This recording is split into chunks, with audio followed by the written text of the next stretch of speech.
ciencia de datos conecta de una manera fenomenal.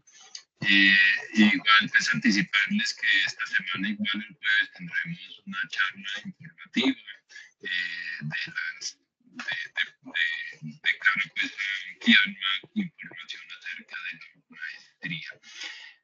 Decirles que en el marco pues la maestría se ha venido moviendo mucho en estos temas de la base fundamental de la IA y de todos estos nuevos avances, en los cuales esperamos pues, que nuestros alumnos de las próximas cohortes puedan disfrutar de... Profe Edwin, disculpe, se escucha un poco mal.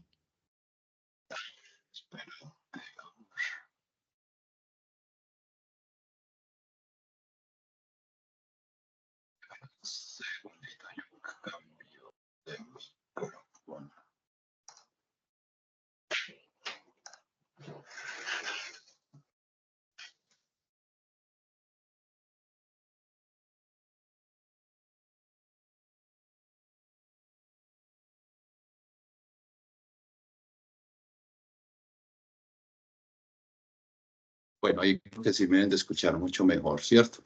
Perfecto, se escucha perfecto. Bueno, entonces les decía que bueno, que esto es parte de un plan de divulgación acerca de los nuevos temas que comienza a incorporar también la maestría de ciencia de datos desde su fundamentación y cómo pues vamos a comenzar a abordar estos temas que para las próximas cohortes pues esperamos tener digamos unas líneas de profundización en estos temas. Hemos tenido un par de masterclass, esta sería nuestra segunda alrededor de estos mismos temas y les decía que pues este jueves vamos a tener nuevamente pues una charla informativa acerca de estos temas de la maestría, un poco del contexto y de su desarrollo pues alrededor pues de como programa académico y de todas sus modalidades.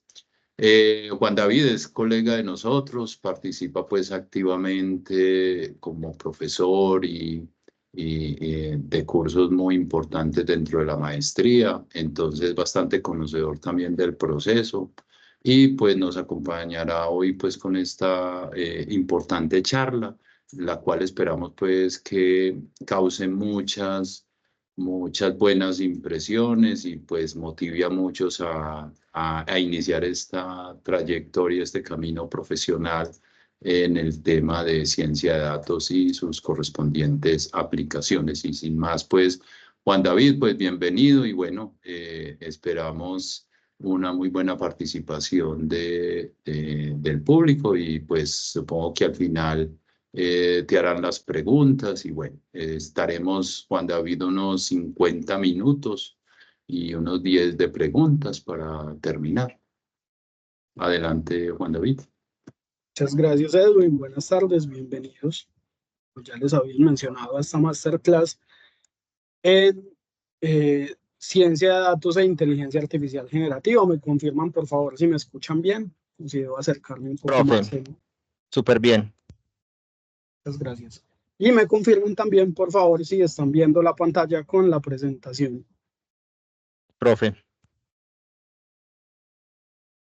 Sí, perdón. Bien, se ve Ciencia de datos e inteligencia artificial generativa, sí. Muy bien. Perfecto. Bueno, entonces esta es la agenda que tenemos para el día de hoy. Vamos a empezar con unos conceptos básicos de lo que es inteligencia artificial, de lo que es aprendizaje automático y de lo que es ciencia de datos y cómo pues vamos a ver cómo están relacionados estos tres conceptos.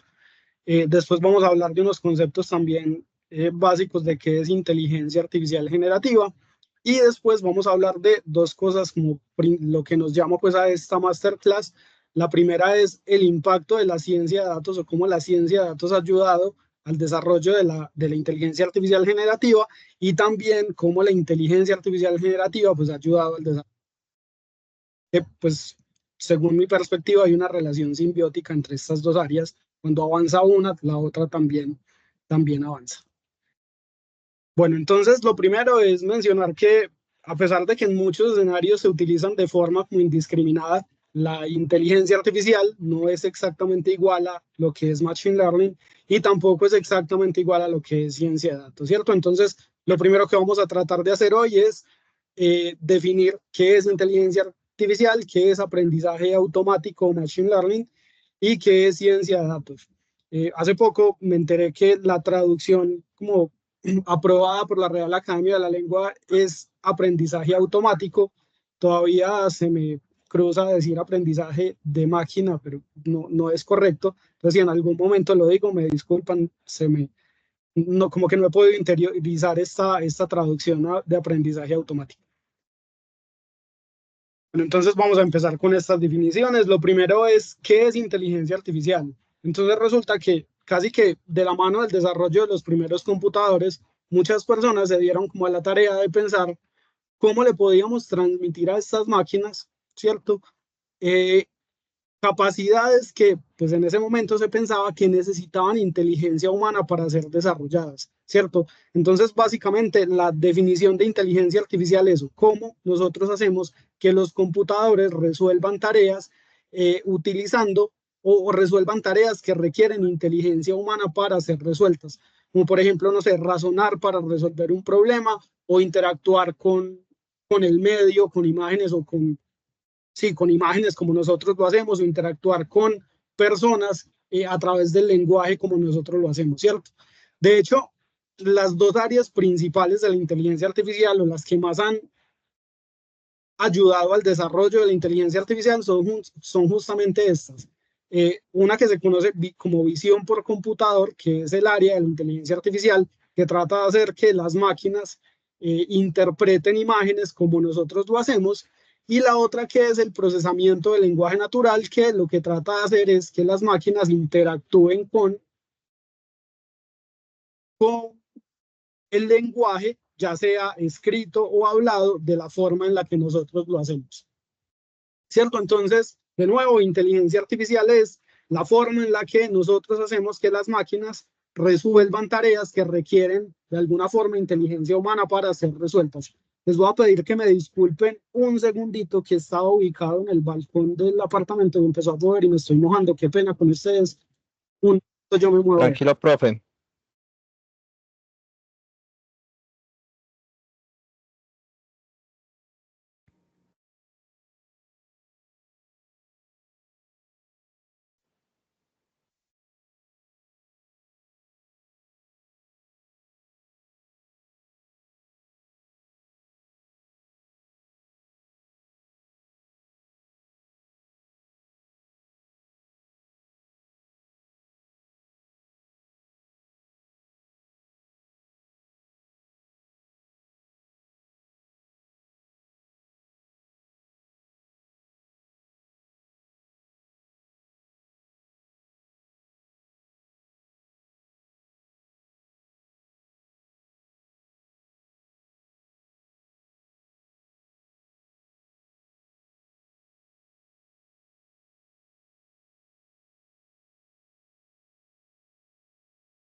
Ya, qué pena con ustedes. Bueno, entonces les estaba hablando de qué es inteligencia artificial. Bueno, entonces, después de inteligencia artificial, pues cuando ya se llevaba algunos años trabajando en lo que se conoce como inteligencia artificial, entonces básicamente lo que se había desarrollado eran sistemas que funcionaban a través de un conjunto de reglas. Pero entonces, de nuevo, las personas que trabajaban en esto lo que empezaron a pensar es, hey, pero es que nosotros los humanos, si nosotros queremos que las máquinas aprendan o resuelvan tareas que requieren inteligencia humana, pues nosotros les estamos enseñando de una forma muy diferente a la forma en la que nosotros aprendemos. Nosotros aprendemos a través de ejemplos. Entonces, de ahí salió lo que se conoce como aprendizaje de máquina, ¿cierto? O aprendizaje automático, ven que siempre se me confunde la traducción, o machine learning, que es cómo nosotros hacemos que una máquina aprenda a través de ejemplos. Entonces, en aprendizaje automático, si nosotros queremos que un modelo aprenda a reconocer, no sé, imágenes de perros o que hay perros en una imagen, entonces tenemos que entregarle muchos ejemplos de imágenes de perros para que el sistema aprenda a identificar o la máquina aprende a identificar que hay un perro en la imagen, ¿cierto? Entonces, aprendizaje de máquina se trata de eso, es cómo nosotros le enseñamos a las máquinas que aprendan de una forma similar a la forma en la que nosotros aprendemos, que es a través de ejemplos. Y pues, como para adelantarme un poquito a esta parte, entonces el aprendizaje profundo, que a pesar de que no se inventó pues acá en el 2010 como aparece, o 2012 como aparece en esta imagen, pues sí se empezó a utilizar mucho más en esta época. Es una forma particular del aprendizaje automático que se basa en un algoritmo o una arquitectura o algoritmos particulares de aprendizaje, que son las redes neuronales, para resolver las tareas que se resolvían tradicionalmente con otro tipo de algoritmos. Entonces, de nuevo, aprendizaje de máquina es cómo aprenden las máquinas, o aprendizaje automático es cómo aprenden las máquinas o los computadores a partir de ejemplos. Y entonces, ¿qué es ciencia de datos? Ciencia de datos es algo un poquito más grande, es un campo interdisciplinario que utiliza métodos estadísticos, algoritmos y tecnología para analizar e interpretar, qué pena que estoy leyendo una definición, pero pues es una definición formal, con conjuntos complejos de datos para sacar información importante que nos ayude a la toma de decisiones. Entonces, la ciencia de datos es algo, como podemos ver en esta figura, podemos ver en esta figura, es algo que abarca tanto la inteligencia artificial como el aprendizaje de máquina. De hecho, acá vemos que el aprendizaje automático es una de las formas de inteligencia artificial, y la ciencia de datos es algo que puede abarcar estas otras dos áreas que estamos viendo, la inteligencia artificial y el aprendizaje de máquina. Entonces, ¿cómo podemos interpretar la relación que hay entre los tres? Entonces, dentro de la ciencia de datos se encarga de dar las bases para analizar datos y extraer información importante de los datos. El aprendizaje automático utiliza estas bases para crear modelos que pueden aprender patrones y hacer predicciones con estos modelos para nuevos datos. Y la inteligencia artificial aprovecha estos modelos del aprendizaje automático y la ciencia de datos para crear sistemas que imiten la inteligencia humana, ¿cierto? Entonces es una como buena forma de ver cuál es la relación que hay entre ciencia de datos, que es un campo mucho más grande, el aprendizaje automático y la inteligencia artificial. Bueno, entonces, como vamos a hablar de inteligencia artificial generativa, que se basa en algunos tipos particulares de aprendizaje automático, entonces vamos a empezar a hablar primero de qué es aprendizaje automático, ¿cierto? Entonces, lo primero que tenemos que ver es que el aprendizaje automático se basa de datos, ¿cierto? Nosotros vamos a aprender a partir de ejemplos, a partir de datos. Entonces, cuando nosotros tenemos estos datos y ya hemos estudiado el problema y lo hemos formulado de alguna forma que pueda ser resuelto con este tipo de algoritmos, que lo podamos plantear como un modelo o como un problema predictivo, entonces vamos a tener un algoritmo de aprendizaje que vamos a entrenar. Este aprendizaje, ¿de qué se va a alimentar? Además de los datos, este algoritmo se va a alimentar de los errores que se tienen cuando nosotros estamos tratando de modelar estos datos, ¿cierto? Entonces, cuando nosotros evaluamos esta solución, que estamos analizando básicamente los errores, podemos tomar varias decisiones.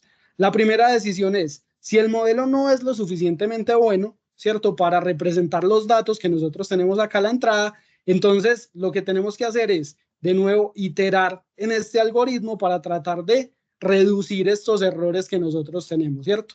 Cuando el modelo ya sea lo suficientemente bueno para predecir datos nuevos que tengan una estructura similar a los datos en las que estamos entrenando nuestros algoritmos, entonces pasamos a una etapa que se llama el despliegue del modelo.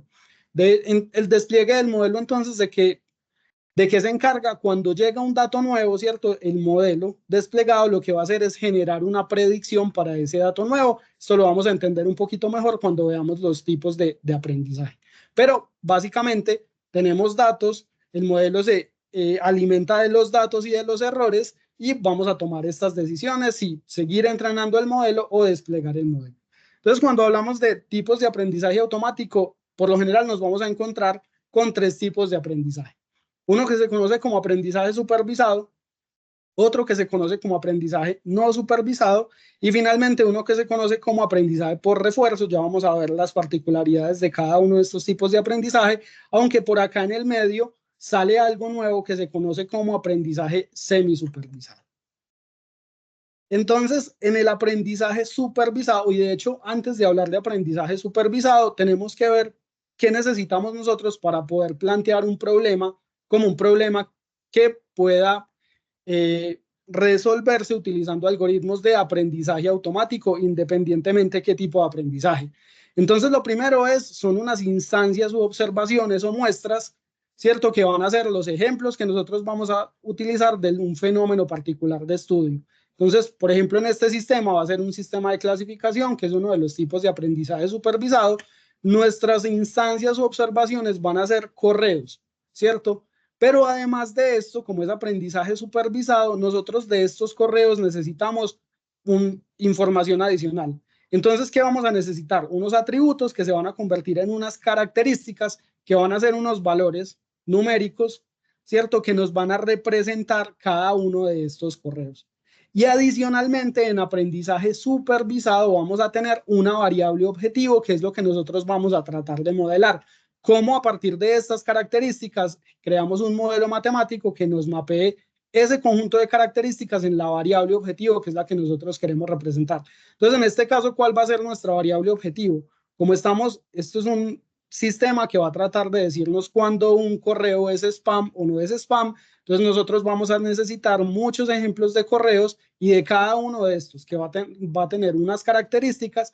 Además, vamos a tener una variable que va a ser si el correo es spam o no es spam, ¿cierto? Después de que se entrena el algoritmo, o sea que el algoritmo aprende a identificar cuáles correos a partir de las características, cuáles son spam y cuáles no son spam, entonces, ¿qué va a hacer el modelo desplegado? Cuando llega un correo nuevo del que nosotros no conocemos esa etiqueta, no sabemos cuál es la variable objetivo, entonces el modelo que nosotros entrenamos va a ser capaz de predecir esa etiqueta, ¿cierto? Nos va a decir si este correo nuevo es spam o no es spam.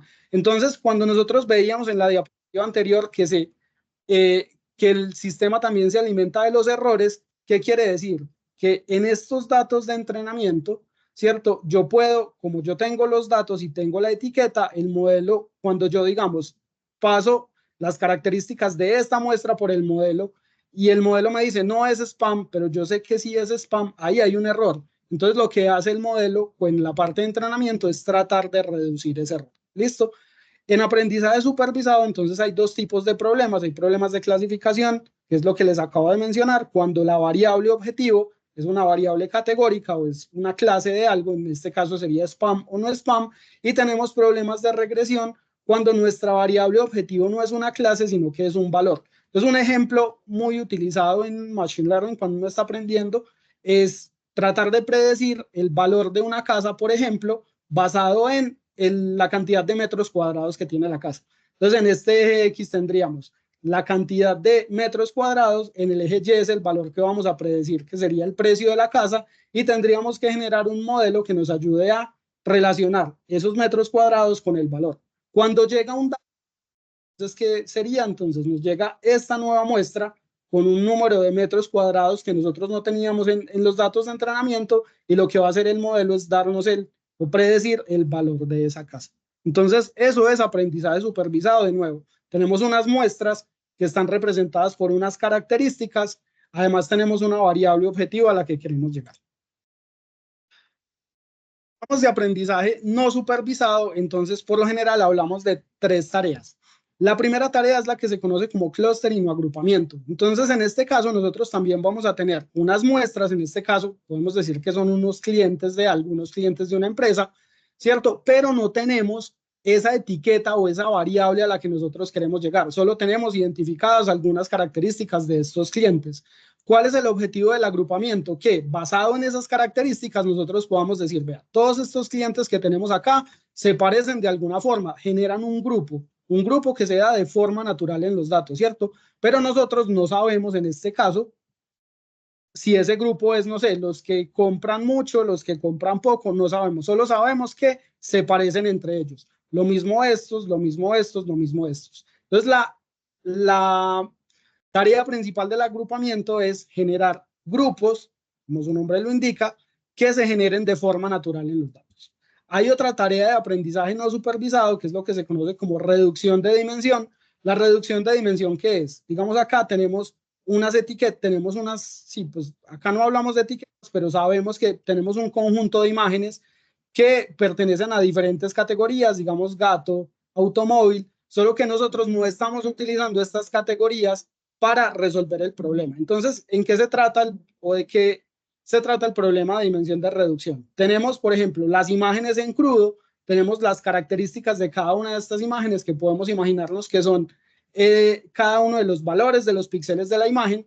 Si una imagen es de, no sé, 1024 por 1024 por 3, entonces tendríamos una cantidad grandísima de características y es como hacemos para llevar esa cantidad de características a un espacio de representación. Por ejemplo, acá tendríamos una característica nueva 1 y una característica 2, donde nosotros vamos a llevar cada una de esas muestras, ¿cierto? Para que podamos identificar de forma visual algunos patrones que se generan en estos datos. Entonces, de nuevo, reducción de dimensiones. Pasar muchas características que teníamos en los datos a un conjunto reducido de características. Por lo general, en visualización de datos se reducen a 2 o 3 para que nosotros podamos entender cómo están distribuidos esos datos en ese espacio de alta dimensión. Y otra tarea que podemos pensar desde el aprendizaje no supervisado es lo que se conoce como detección de anomalías. En la detección de anomalías nosotros tenemos un conjunto de datos donde no tienen ningún tipo de etiqueta, solo que los datos tienen algún tipo de relación entre ellos o tienen, sí, se parecen de alguna forma entre ellos. Eso es algo que nosotros calculamos dentro del proceso de detección de anomalías y vamos a detectar algunos datos que no se parecen a los datos que tenemos en nuestro conjunto de entrenamiento. Entonces, o a la mayoría de datos en el conjunto de entrenamiento. Entonces, cuando esto pasa, podemos decir que esta muestra que tenemos acá, por ejemplo, que está muy lejos de todas las otras muestras que tenemos en nuestro conjunto de datos, es una anomalía y esto es una tarea que sirve, por ejemplo, problemas de detección de transacciones fraudulentas en los bancos. En la intersección del aprendizaje supervisado y no supervisado, como les mencionaba ahorita, sale lo que se conoce como aprendizaje semisupervisado. Entonces, en el aprendizaje semisupervisado, ¿cuál es nuestra tarea? Tenemos un conjunto de datos, en este ejemplo tenemos 2 características, ¿cierto? Y tenemos etiquetas para algunas de las muestras. Entonces, acá, como vemos, tenemos etiquetas para 7 características para 7 muestras, perdón, que pertenecen a 2 clases diferentes. Tenemos las etiquetas de algunos cuadros y las etiquetas de algunos triángulos. Entonces, ¿cuál es la idea del aprendizaje semisupervisado? A partir de esta información reducida que nosotros tenemos, algunas muestras etiquetadas únicamente, ¿cómo podemos generar etiquetas para todo el conjunto de datos que tenemos en nuestra base de datos? De este aprendizaje semisupervisado sale algo que pues a mí me parece bastante útil, que se conoce como Active Learning o aprendizaje activo, que lo que hace es decirme, digamos, yo genero un modelo de clasificación para este conjunto de datos. Entonces, por ejemplo, me va a decir todo lo que está debajo de o por acá es clase cuadro y todo lo que está por acá es clase triángulo, ¿cierto? Entonces, lo que hace Active Learning es decirme, vea, si usted me etiqueta esta muestra que tenemos acá, le puede decir a un experto, etiquéteme únicamente esta muestra y con esta muestra el modelo va a funcionar, el modelo de clasificación entre los triángulos y los cuadrados va a funcionar muchísimo mejor. Entonces, si nosotros pensamos aplicaciones de esto, puede ser, si estoy trabajando en alguna aplicación médica, ¿cierto? Y es para predecir la aparición de alguna enfermedad a partir de algunas características.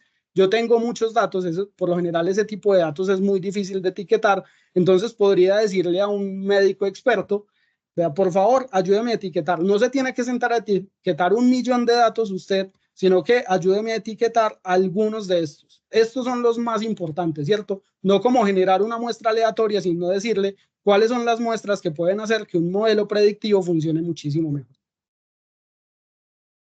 Y entre los tipos tradicionales, señor, ¿alguien? ¿Es que se llama el aprendizaje que acabo de mencionar? Esto se llama Active Learning, aprendizaje activo. Yo donde trabajo tengo un modelo de Machine Learning también para generar clústeres, para segmentar riesgos. Tengo ese problema que tengo las etiquetas ya generadas, no tengo un consolidado histórico para saber la precisión de mi modelo, ¿sí? Entonces, ya que pues lo menciona, no sé si podría aplicar lo que acabas de mencionar, el Active Learning, para acercar a ese modelo a la precisión, a la mejor precisión? Pues, a ver, el Active Learning, ¿cuándo se utiliza? Yo tengo, si tu caso es, tú tienes unos datos, ¿cierto? Algunos están etiquetados, tienes un histórico, pero de ese histórico no tenías como esas etiquetas. Entonces, sí, claro, tú podrías utilizar técnicas de Active Learning para saber cuáles de estas muestras del histórico deberías etiquetar para que tu modelo funcione, para que los modelos predictivos funcionen mejor. Creo que pues es el caso de uso de este tipo de aprendizaje.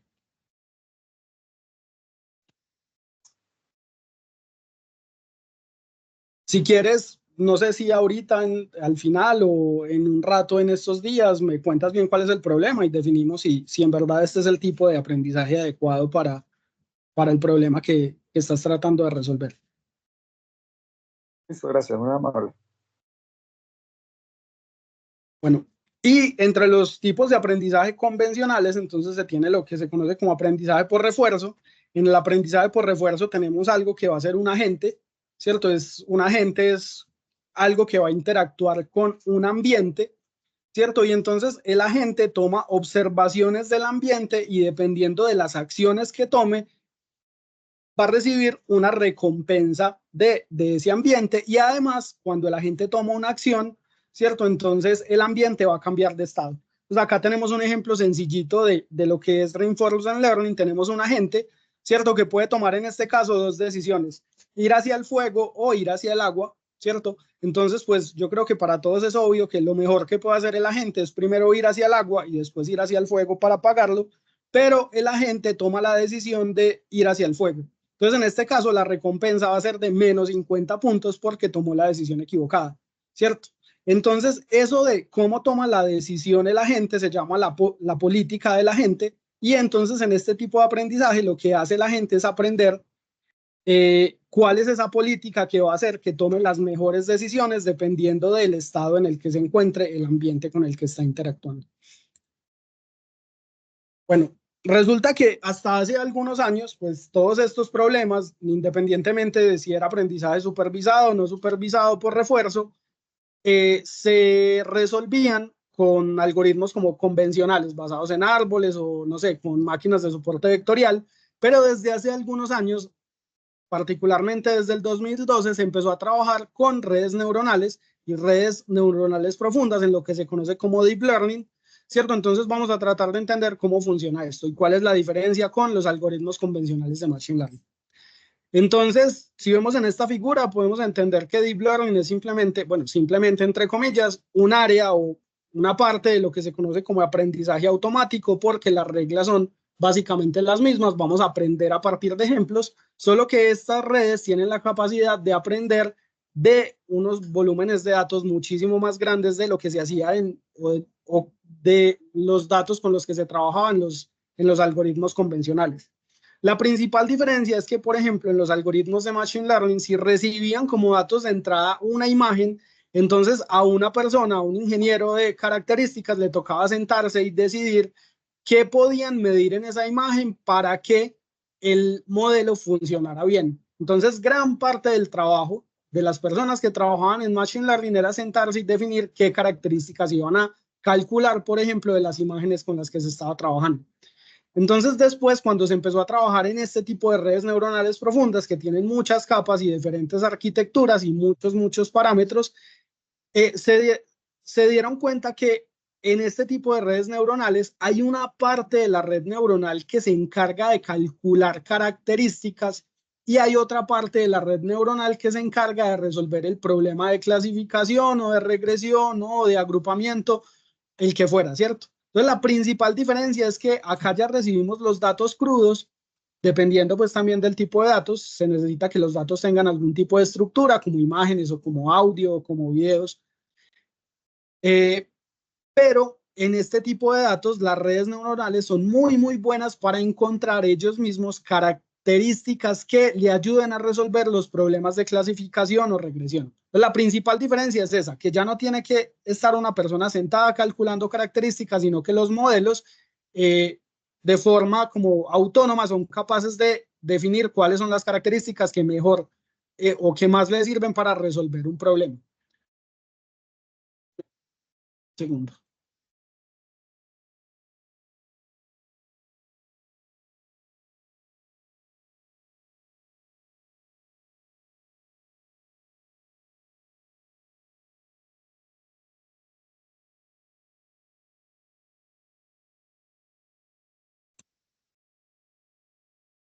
Entonces, de nuevo, la principal característica de las redes es que pueden calcular de forma como autónoma esas características que mejor le van a, o que más le van a ayudar a resolver el problema.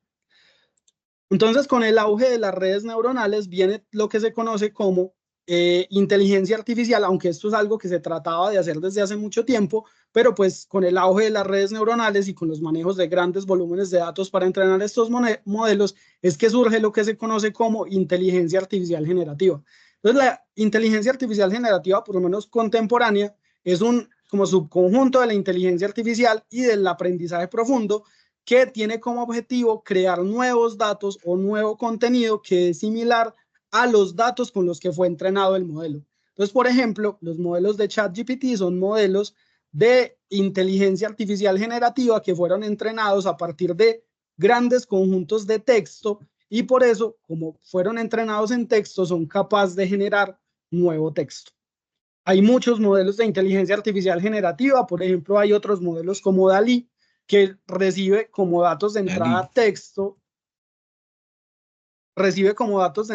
texto, e imágenes, y lo que hace el modelo o lo que se hizo en la parte de entrenamiento fue que a partir del texto, ¿cierto? El modelo es capaz de generar una imagen y entonces después del entrenamiento eso es lo que hace el modelo, recibe un texto y genera una imagen.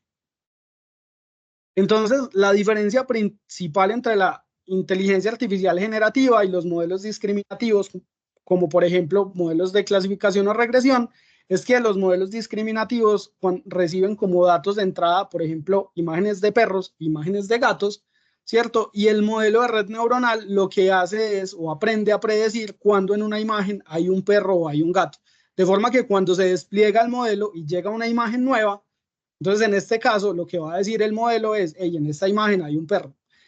A diferencia de los modelos generativos que lo que hacen es recibir como datos de entrada imágenes de perros, por ejemplo, el modelo lo que hace es aprender a reconstruir esas imágenes de perros y entonces cuando el modelo se despliega, como lo que el modelo sabe hacer es generar perros, cuando yo como que ejecuto este modelo o corro el modelo, lo que va a hacer es generarme un perro, por eso se llama inteligencia artificial generativa. ¿Listo? Entonces, de nuevo, la diferencia es en los modelos convencionales reciben unos datos y unos objetivos y unas variables objetivos. Lo que hace el modelo es aprender relaciones que hay entre los datos y las etiquetas para generar como salida una etiqueta. A diferencia de los modelos generativos que reciben datos, los modelos aprenden patrones de estos datos y generan como salida nuevo contenido similar a los datos en los que fue entrenado. Entonces, si el modelo se entrenó con texto, pues va a generar texto. Si el modelo se entrenó con imágenes y texto, pues dependiendo de la tarea que yo haya definido en la parte de entrenamiento, como por ejemplo, a partir de un texto generar una imagen, entonces el modelo genera una imagen, genera audio, genera video, y ya hay modelos para muchas cosas. Bueno, para entrenar este tipo de modelos de inteligencia artificial generativa, entonces se tenía un problema, y es que a pesar de que nosotros tenemos acceso a muchísima información, por ejemplo en internet hay mucha información, muchas imágenes que se pueden utilizar de forma libre, lo que mejor ha funcionado de forma general en modelos de aprendizaje automático eran los modelos supervisados o modelos predictivos. El problema de estos modelos predictivos es que se alimentan de datos y sus etiquetas. El problema es que generar estas etiquetas en los datos puede ser bastante costoso, ¿cierto? Entonces, no sé, voy a hablar de un caso particular, de un proyecto que nosotros teníamos. Es con un equipo de biólogos que ponía grabadoras de audio en bosque y esas grabadoras tomaban 1 minuto de audio cada 10 minutos y estas grabadoras se podían dejar 1 mes o 2 meses en bosque tomando audio, ¿cierto? Pues si uno hace la cuenta de cuántos audios se tomaron tomando 1 minuto cada 10 minutos durante 2 meses, pues sin tener que hacer el cálculo exacto, uno se puede dar cuenta que es una cantidad abrumadora de audios. Entonces el problema que tenía el equipo de biólogos con el que nosotros estábamos trabajando era, bueno, ¿y qué hacemos nosotros con toda esa información? El proceso de etiquetar como manualmente los audios era un proceso bastante desgastante porque tenían primero que entrenar a una persona y segundo, esa persona se tenía que sentar a escuchar todos estos audios y decir, vean, el minuto 1 de la grabación tal cantó un ave particular, ¿cierto? Entonces, pues a pesar de que tenemos acceso a muchos datos, el proceso de etiquetado de estos datos es algo costoso. Entonces, las personas que se inventaron esto que se llama como aprendizaje autosupervisado, lo que pensaron fue, bueno, ¿cómo hacemos para aprovechar toda esta información que nosotros tenemos, pero sin tener que generar estas etiquetas que son un proceso costoso y desgastante? Entonces, lo que se hizo fue generar problemas que se puedan ver como problemas predictivos a partir de estos datos. Un ejemplo es, si yo tengo una imagen, si yo tengo esta imagen, yo puedo generar estos parches de la imagen, que son como cuadritos con píxeles de la imagen, y al modelo le puedo enmascarar esta parte central de la imagen, ¿cierto? Entonces, ¿qué voy a hacer? Entregar todos estos otros datos, todos estos otros parches, y pedirle al modelo que prediga o que complete este parche central de la imagen. Entonces ahí es un problema que lo puedo ver como un problema supervisado porque yo sé a qué quiero llegar, que es este parche central, sin necesidad de etiquetar y decir, vean, en esta imagen hay un gato. Entonces estoy generando como problemas supervisados de forma sintética. Por eso se conoce como aprendizaje autosupervisado. En texto se hace algo muy similar. Si yo tengo mucho texto que puedo tener acceso a él en Internet, lo que hago es enmascarar parte de las oraciones que encuentro en Internet, ¿cierto? Y después pedirle al modelo que prediga de alguna forma estas partes de la oración que están enmascaradas. Entonces, esto es lo que se conoce como aprendizaje autosupervisado y es parte fundamental del entrenamiento de estos modelos. Se conocen como modelos fundacionales, ya vamos a hablar un poquito más de esto. Bueno, resulta que hay muchas arquitecturas de redes neuronales, hay arquitecturas las que se conocen como redes feed-forward, redes convolucionales, redes recurrentes, pero la mayoría de estos modelos se entrenan con una arquitectura de red neuronal que se conoce como transformers, que dentro de su arquitectura tiene algo que se conoce como el mecanismo de atención. Voy a tratar de explicar qué es ese mecanismo de atención, que es como la parte más importante o central de esta arquitectura de transformer. Pues resulta que si nosotros estamos hablando de texto, entonces lo primero que tenemos que hacer es coger cada una de las palabras en una oración y hacer algo que se llama tokenización, que es básicamente coger estas palabras y volverlas un vector de números que se puede procesar con las redes neuronales. ¿Listo? Entonces, este vector de números, tenemos que encontrar una forma de que esos números que están en este vector de alguna forma representen el sentido de la palabra. Pero entonces yo podría generar algo que me genere una representación que tenga sentido de la palabra computer, por ejemplo, en esta oración, estaría aislada de todas las demás palabras que hay en la oración. Entonces lo que hace este mecanismo de atención es que como esto es un vector, hay alguien que tiene un micrófono abierto, le pido el favor que, porque pues pienso que me están haciendo preguntas.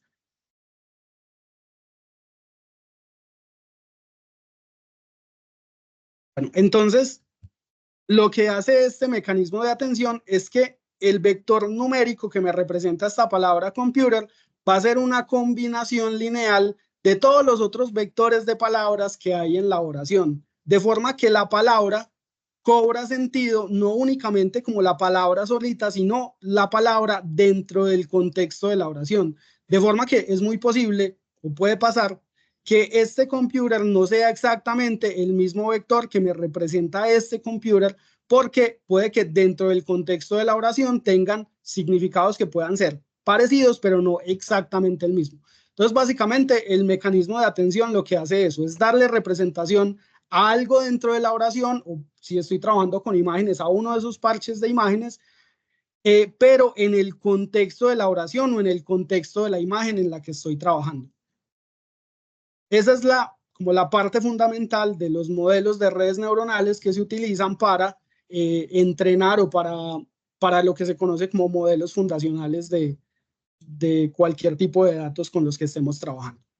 Bueno, adicional a esto, hay algo que se conoce como el alineamiento o la alineación, y es lo que hace que los modelos de redes neuronales que en su core tienen este mecanismo o esta arquitectura transformer y este mecanismo de atención, haga lo que en verdad nosotros queremos que haga, ¿cierto?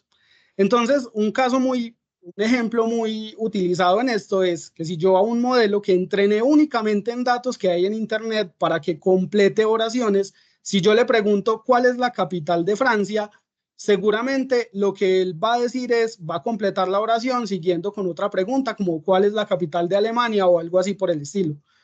Entonces, pero lo que nosotros queremos que el modelo haga no es eso, lo que nosotros queremos que este modelo haga es responder a esa pregunta, que es la respuesta sería París, ¿cierto?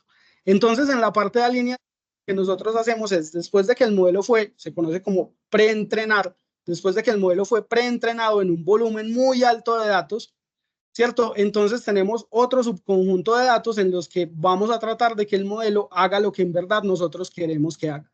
Y de hecho, en esta parte de la alineación también es donde tratamos de evitar que el modelo pues responda de forma inadecuada o responda de forma que nosotros no queremos que lo haga en algún contexto. Por ejemplo, si alguien, acá es donde podemos evitar que si alguien le pide que hable de forma despectiva de una persona, de una organización o de algo, entonces el modelo entienda esa pregunta y diga, no, esto es algo que yo no puedo responder. En esta parte de la alineación es en la que se hace como este tipo de procesos. Bueno, entonces con todo esto podemos hablar de lo que se conoce como modelos fundacionales. Entonces un modelo fundacional es un modelo que se entrena en un tipo de dato particular, puede ser texto, puede ser imágenes, puede ser audio, puede ser video, ¿cierto? Y que después nosotros podemos hacerle un reentrenamiento fina de parámetros para resolver algún problema particular. Por ejemplo, si nosotros tenemos un modelo fundacional entrenado en muchísimo texto en español, entonces después podríamos generar un chatbot, por ejemplo, si nosotros conseguimos un conjunto de datos de toda la información de la Universidad de AFIT, por ejemplo, entonces podríamos crear un sistema que responda a preguntas específicas de la universidad, utilizando como base esto que se conoce como modelos fundacionales.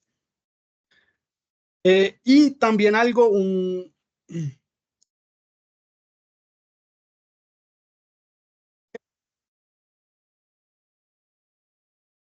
una definición que se ha venido como acuñando en los últimos años es lo que se conoce como Large Language Models o modelos grandes de lenguaje, que son estos modelos fundacionales cuando son entrenados particularmente en texto. Bueno, después de haber dado como este recorrido por los conceptos básicos de lo que es aprendizaje, lo que es inteligencia artificial, lo que es inteligencia artificial generativa, pues me gustaría hablar de cuál es el rol de la ciencia de datos en la inteligencia artificial generativa. Entonces, lo primero que tenemos que hablar es que para entrenar este tipo de modelos, cualquier tipo de modelo fundacional, independientemente del tipo de datos del que se alimente, se necesita un volumen muy grande de datos para que estos modelos puedan aprender. De hecho, la principal diferencia de estos modelos con con modelos convencionales de aprendizaje de máquinas es que después de que a estos modelos se les han entregado muchísimos datos, los modelos siguen aprendiendo, ¿cierto? No como algunos otros modelos que pueden como saturarse en la parte de entrenamiento, entonces puede que no aprendan más independientemente de la cantidad de datos que se le entreguen. Un caso particular es el modelo GPT-3, que es el precursor de lo que ahora conocemos como ChatGPT. Este modelo fue entrenado en 570 gigas de texto que venía de libros, páginas web y otros textos disponibles en Internet como Wikipedia, ¿cierto? Y entonces, pues, parte del proceso de un científico de datos en este caso es pues el manejo y el proceso de todos estos 570 gigas de datos para poder hacer el entrenamiento del modelo.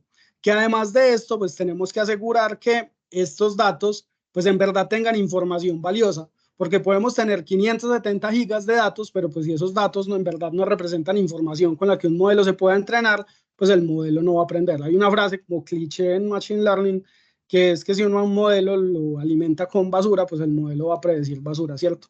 Porque pues además de necesitar un volumen alto de datos, pues necesitamos que esos datos en verdad tengan información para que el modelo pueda aprender.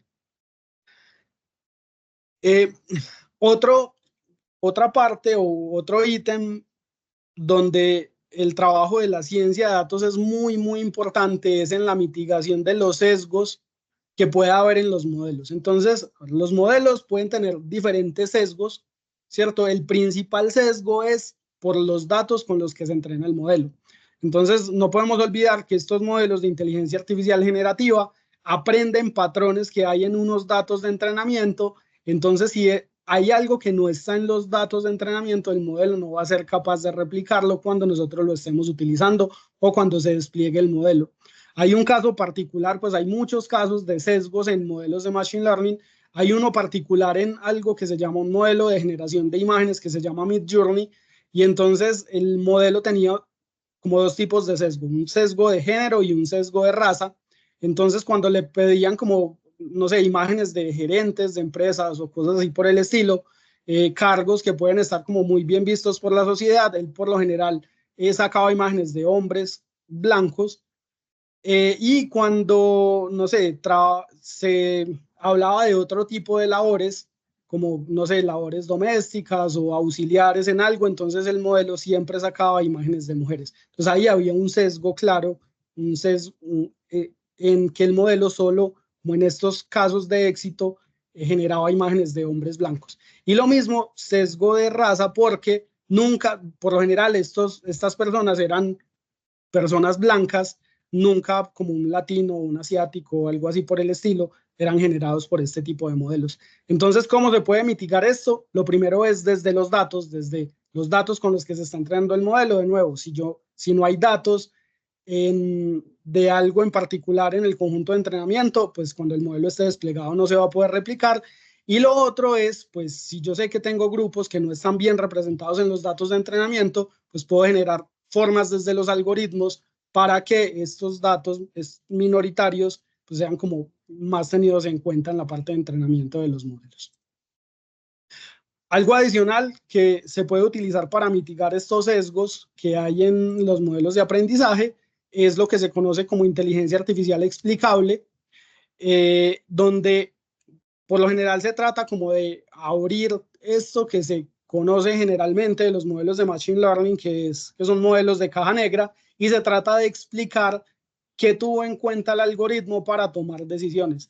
Entonces, estas gráficas, estas dos principalmente, son de una técnica que se conoce como SHAP, y esta técnica lo que hace es cuando llega un dato nuevo después de que el modelo fue entrenado, el modelo es capaz de decirme, si yo tengo, por ejemplo, esto es un modelo que trata de predecir el salario de una persona a partir de unas características como la edad y bueno, otras cosas. Entonces, lo que hace es decirme qué características ayudaron a que el valor que se predice del sueldo sea más alto o sea más bajo, ¿cierto? Entonces, ahí se trata de dar explicación como al proceso de decisión que hizo el algoritmo para dar esa predicción. Por ejemplo, en texto, esto es un ejemplo de algo que se conoce como análisis de sentimientos, es decir, si en un texto hay un sentimiento positivo, un sentimiento negativo, entonces lo que hace este modelo es decirme qué palabras del texto ayudan a que el sentimiento que se percibe en el texto sea positivo y qué palabras del texto ayudan a que el sentimiento que se percibe en el texto sea negativo. Hay otras técnicas, por ejemplo, en redes neuronales convolucionales, hay algo que se conoce como los métodos CAM, GradCAM es uno de los más utilizados, que lo que hace es, si este modelo estaba tratando de predecir si en la imagen había un gato, por ejemplo, entonces me muestra un mapa de calor de las regiones de la imagen que más se tuvieron en cuenta para esta decisión que tomó el modelo de decirme que acá había un gato. Y lo mismo pues en atención, en estos modelos Transformer uno puede crear los mapas de atención que lo que hacen, si estas son las palabras del texto, por ejemplo, lo que hacen es decirme cuáles palabras influyen más para la representación que se genera de alguna de las palabras dentro del texto. Entonces esto ayuda a que se pierda esa fama de que los modelos de Machine Learning son modelos de caja negra que entregan una predicción y nadie sabe cómo se hace, pues estos modelos ayudan a mitigar este problema. Bueno, algo que también se debe tener en cuenta cuando se trabaja es la privacidad y la anonimización de los datos. Un caso particular es, por ejemplo, cuando estamos trabajando con datos clínicos, pues es como importante que todos los datos se anonimicen y que las personas que o de las personas que se va a utilizar datos en un estudio de estos para la construcción de un modelo, pues den el consentimiento informado de que sus datos van a ser utilizados.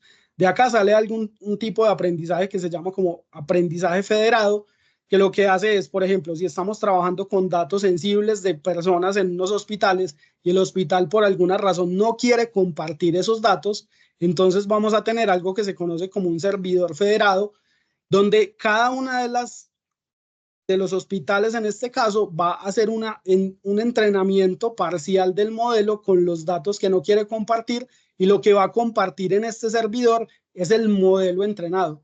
Entonces, de esta forma, la segunda clínica puede utilizar ya este modelo entrenado para seguir el entrenamiento. De nuevo, esto vuelve el modelo entrenado que ya tuvo en cuenta los datos de la primera y la segunda clínica, vuelve al servidor, y la tercera puede utilizar este modelo entrenado como base para hacer el entrenamiento, vuelve al servidor, y así todos tendrían acceso al modelo, pero no tendrían que compartir esa información sensible. Bueno, y también quiero hablar del rol de la inteligencia artificial generativa en la ciencia de datos, ¿cierto? Porque como mencioné en un principio, creo que hay una relación simbiótica entre las dos áreas. Entonces, una de las principales tareas que nos puede ayudar la inteligencia artificial generativa es generación de datos sintéticos. Muchas veces uno de los principales problemas para entrenar modelos o para sacar información valiosa de un conjunto de datos en ciencia de datos es que no tengo datos suficientes. Entonces, pues con estos modelos podría generar datos sintéticos que me puedan ayudar a entrenar nuevos modelos de predicción o nuevos modelos que me puedan ayudar a la toma de decisiones.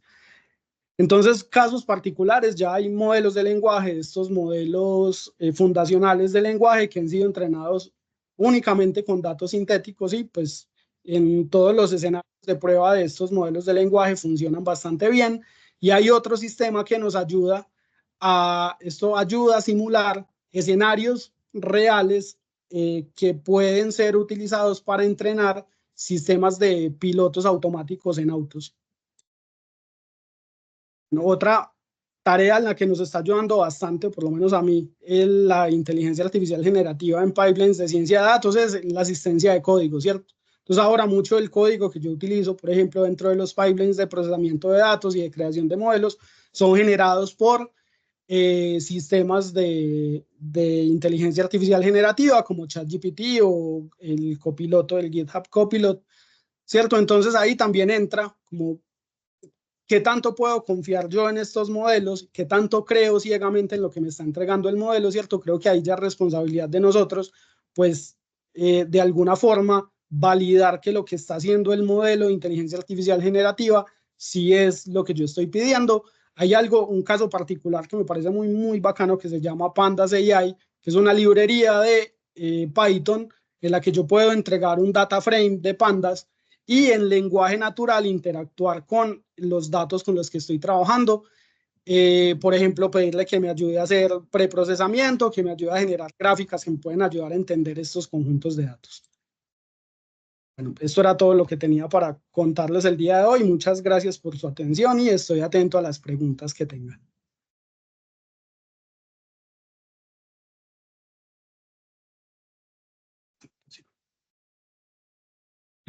Gracias, Juan David. Bueno, Muchísimas gracias. Wilmar. Equipo, buenas noches, ¿me escuchan? Sí, señor, Sí. te escucho. Listo, muy bien, equipo, muy buenas noches para todas y todos. Muy agradecido por el espacio, soy Andrés Cañaveral.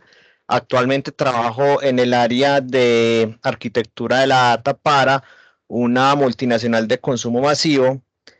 Y mi pregunta es la siguiente: a manera genérica, para el 2022 se tenía que en el mundo solo el 14% de las compañías del mundo implementaban modelos de Big Data, Data Science y así similares como los que estamos viendo en esta masterclass. Pregunto, al 2024 se tiene una cifra aproximada o un porcentaje aproximado de las compañías en el mundo que implementan estos procesos. Y muchas gracias. Bueno, yo personalmente no conozco la cifra, pero sé que sí hay estudios, lastimosamente no lo tengo acá a la mano, que muestran, no recuerdo exactamente el número, pero pues predicción como a 10 años de cuántas empresas están o adoptarán este tipo de tecnologías y el crecimiento en la cantidad de personas necesarias en las empresas para trabajar en este tipo de como modelos de ciencia de datos, de inteligencia artificial.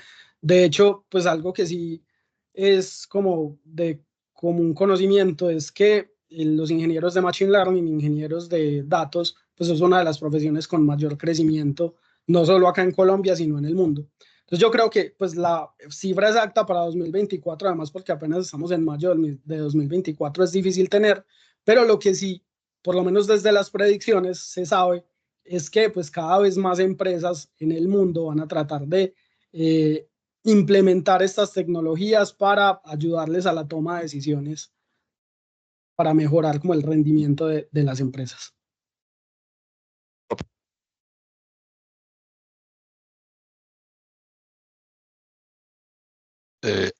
¿Hay alguien allí? AAGS Pop. Buenas noches, mi nombre es Andrés Díaz. De antemano saludo a todos y gracias a Juan David por la masterclass. Ha sido genial, asombrosa. De la presentación anterior, cuando hablábamos de los modelos federados, me quedó una inquietud respecto a los datos privados en los cuales de pronto un cliente decida no compartir todos los datos, entonces utilizar a través de modelos federados, ¿cierto? Sin embargo, me entra la duda si el modelo incluye el acceso a los datos. Ahí me quedó la inquietud. Gracias. A ver, cuando nosotros hablamos de que se entrena un modelo, por ejemplo, en una red neuronal, lo que el modelo aprende son los pesos o los parámetros de la red, ¿cierto? Entonces, en ningún momento el modelo para hacer predicciones en datos nuevas va a necesitar ese acceso a los datos. Por eso, si nosotros vamos por acá a la diapositiva de aprendizaje federado, si nosotros vemos acá, nos dice algo de un modelo local, ¿cierto? Entonces, en esta primera parte, el modelo, cuando yo lo entreno, él sí va a tener acceso a los datos, pero este modelo local, ¿cierto? Y cuando se entrena, es lo que se está modificando, son los valores, como el peso de cada una de las neuronas de la red neuronal. Pero en ningún momento, cuando yo lleve este modelo al servidor federado, voy a necesitar de nuevo acceso a estos datos para hacer algún tipo de predicción. Entonces ahí por eso como que se cumple con esta parte de que yo no tengo que compartir los datos, porque dentro del servidor local hago una parte del entrenamiento del modelo. Cuando comparto ese modelo entrenado en el servidor, entonces yo ya no estoy compartiendo estos datos. Los datos no entran a este servidor ni dentro del modelo ni de ninguna forma. Entonces ahí yo estoy asegurando que únicamente, o sea, yo que soy como el que está trabajando en esta primera parte, en este hospital, está teniendo acceso a este conjunto de datos que yo no quiero compartir ni con este ni con esta otra institución. Perfecto, muchas gracias.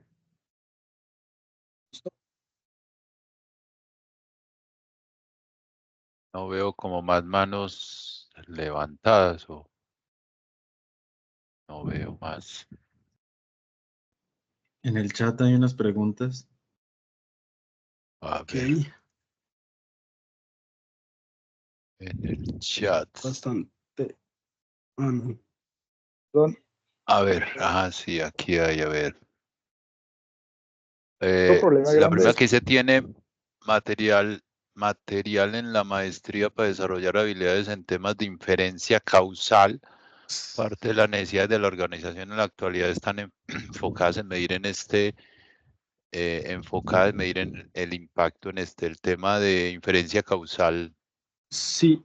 ¿En qué tipo de cursos los vamos a trabajar? Listo. ¿Estadística avanzada, tal vez? Sí, de hecho tenemos un curso que se llama Estadística Avanzada para Ciencia de Datos, y en este curso se trabajan particularmente dos temas: todo lo que tiene que ver con series de tiempo y todo lo que tiene que ver con causalidad, que justamente se utiliza para medir el impacto de alguna decisión que se tomó dentro de la organización. De hecho, pues en este momento no tengo derecho de hablar de específicamente la entidad con la que estamos trabajando, pero estamos trabajando en un proyecto que justamente trata de medir el impacto de unas decisiones que se tomaron hace unos años y ver cómo eso ha influido en en el rendimiento de la empresa.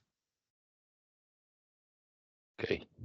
Aquí hay una pregunta interesante que dice Willy, quiero preguntar si la maestría está enfocada en teoría o la práctica y quiero saber si habrá enseñanza a nivel de código programación.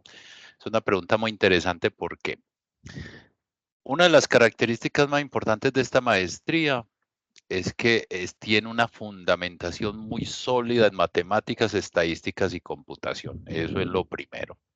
Lo segundo es que esta fundamentación es siempre llevada a una visión práctica y aplicada más que nada, ¿cierto? Es decir, una sólida fundamentación con el objetivo de aplicarlas en contextos reales y resolver problemas reales. Acá no se trata de demostrar el teorema ni indagar por qué el teorema, no, aquí es tener una solidez matemática y estadística para poder tomar decisión acerca de qué modelo emplear o no, por qué este modelo sí, por qué este modelo está sesgado y no verlo tanto como caja negra. Nosotros destapamos la caja y eso en un ámbito aplicado. Lo segundo es, dices que si se enseña programación, a ver, es decir, primero, en el nivelatorio y en el examen de admisión debes de tener habilidades de programación. O sea que para ingresar a la maestría uno tiene que tener ya habilidades de programación, principalmente en los lenguajes aceptados pues mundialmente como Python, R, por poner algún ejemplo. Denme un segundito. Y segundo, todas las materias, yo diría, casi que todas, tal vez seminario de proyecto de grado no, todas tienen una parte componente, un componente muy alto de aplicación y de programación. No solo dentro de la materia, tanto como el profesor con su estrategia pedagógica de mostrar por ejemplos como los trabajos que tienen los alumnos. Y en primer semestre tenemos el proyecto integrador 1 y en segundo semestre el proyecto integrador 2. Ahí hay que aplicar todos esos conocimientos, aplicarlos, ¿sí? En síntesis, sólida fundamentación matemática, computacional y estadística aplicado a resolver problemas reales de las organizaciones o de comunidad. Bueno, a ver, veo acá, a ver qué otras preguntas por acá. ¿Hay algún diplomado de especialización en este tema? Sí, la universidad tiene una oferta bastante amplia en educación no formal. Por ejemplo, tal vez uno de los diplomados más exitosos que nosotros tenemos, tiene más de 5 años siendo un éxito, es Machine Learning, aprendizaje de máquina en Python tal vez ese es el nombre, Juan David, es aprendizaje de máquina en Python. Sí, o ese con es el nombre Python. del diplomado. Ese es el nombre, ese diplomado ha sido súper exitoso, pero también tenemos mucha oferta en ciencia de datos para la toma de decisiones, o sea, en el portafolio de extensión de la universidad, no solamente inclusive nuestra escuela de ciencias aplicadas, sino eso se volvió bastante transversal. Vi en estos días un curso de aprendizaje de máquina en finanzas, en Python, o sea, eso, digamos, ya se ha generalizado en muchos contextos de aplicación. Actualmente la universidad tiene una muy buena oferta en este tema de educación formal. Y pues del lado de la maestría, pues estamos, digamos, generando alternativas de formación a nivel de especialización que pronto podrán ser anunciadas como para un nivel intermedio entre pregrado y maestría, a nivel de ciencia de datos, inteligencia artificial, aprendizaje de máquina y bueno, temas diversos de ese estilo. Bueno, han tenido estudiantes de otras ciudades. A ver, el programa en este momento es presencial. El programa es presencial. Yo lo llamo presencial, digamos, con excepciones, llamemos, de fuerza mayor, digámoslo así. La mayoría tenemos estudiantes inclusive de otros países, de Ecuador, de Guatemala, la mayoría y de otras ciudades. La mayoría opta por venirse a Medellín, han optado por optar a Medellín. Hay quienes están en la otra ciudad, viajan cada 8 días a la ciudad a recibir sus clases, y hay quienes vienen y eventualmente solicitan conexión remota y se les facilita esa conexión remota para que puedan atender las clases, pero es más excepcional, pero el programa sí es muy presencial y es muy, pues no muy, pero sí tenemos, no sé, 3 estudiantes internacionales y a nivel nacional unos 2 o 3 actualmente. Edwin, hay otra pregunta que dice, si soy contadora, no soy ingeniera, ¿tengo que tener conocimientos básicos de programación antes de ingresar a la maestría? Pues yo diría que en general, miren, la maestría la han hecho médicos, psicólogos, todas las profesiones que ustedes quieran. ¿Cuál es el reto importante que tiene esta maestría? El reto importante es que tenemos un examen de admisión que necesitas unas habilidades mínimas de programación para poderla afrontar, sea de la disciplina que vengas. Realmente al final no nos interesa tanto de dónde vengas, siempre que tengas unos conocimientos en matemáticas, estadísticas y computación y que te puedas desempeñar en eso. Por ello, en general, nosotros ofrecemos unos nivelatorios para preparar en programación, en matemática, estadística y computación aspirantes que de pronto puedan tener una brecha mayor, ¿cierto? Entonces, digamos que si hoy tiene uno como la intención de entrar a la maestría y está flojo en algunos de estos temas, pues probablemente desde el examen de admisión no alcance esos mínimos que necesitamos para poder abordar la maestría.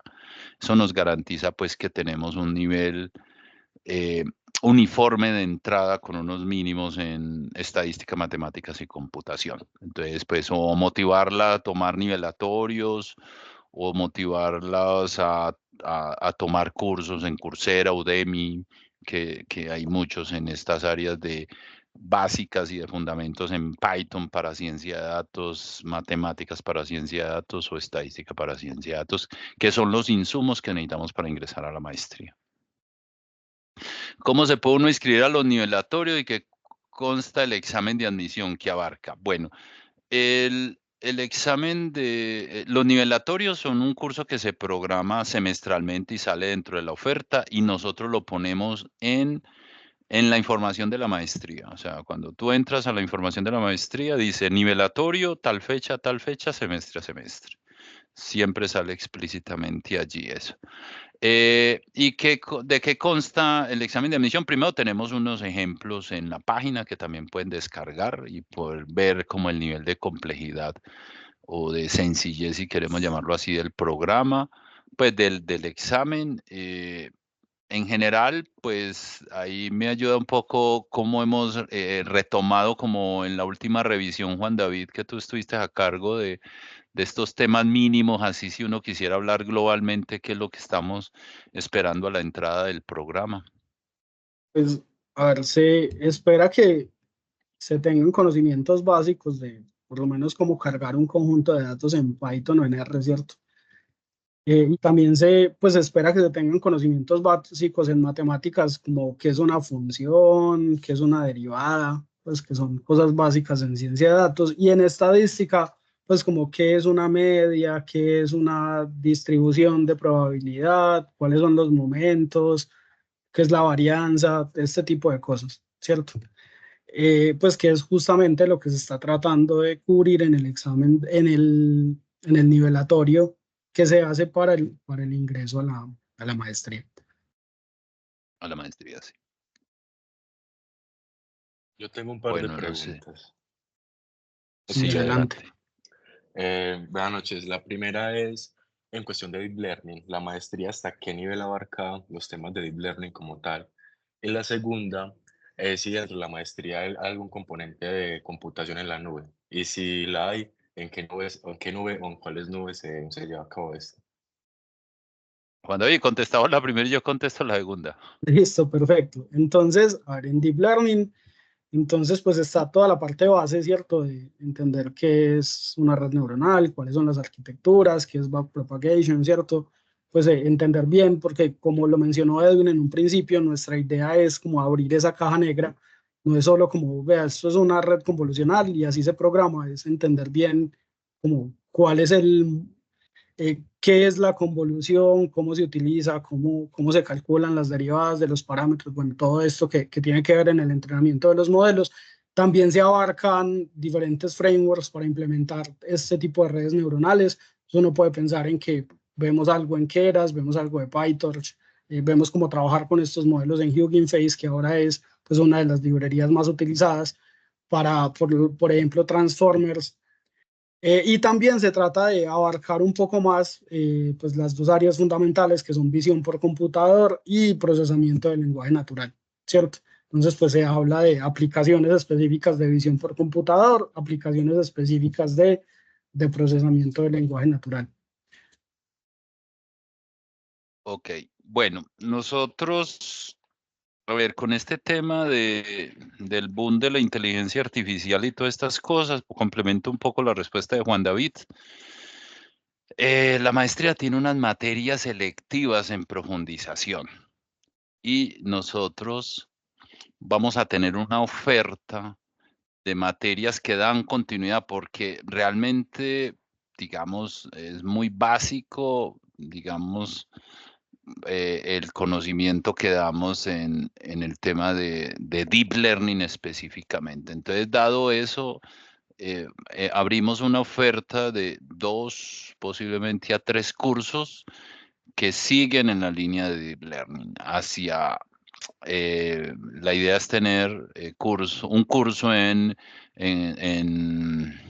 visión por computador, perdón, y procesamiento del lenguaje natural. Digamos que mínimo vamos a tener garantizados esos 2 cursos como electivos para los estudiantes de la maestría actual y que ingresen a partir del próximo semestre. Eso hará que el nivel de profundidad en esa línea siga en aumento. Eso para complementar, pues, como la respuesta a Juan David.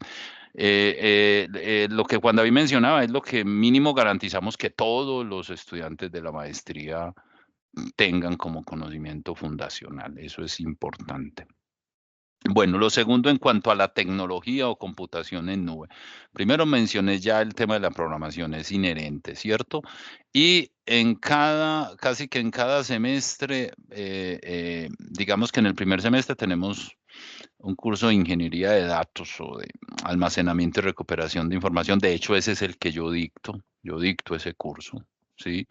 El de almacenamiento y recuperación de información, donde nosotros lo damos básicamente en la realidad que hoy en día se están moviendo las empresas. Tenemos, pues, digamos que nuestra nube, por las facilidades que tenemos académicas, por facilidades Amazon y en segunda instancia Google. Esas son las nubes que más empleamos actualmente en la maestría, en ese orden, ¿cierto?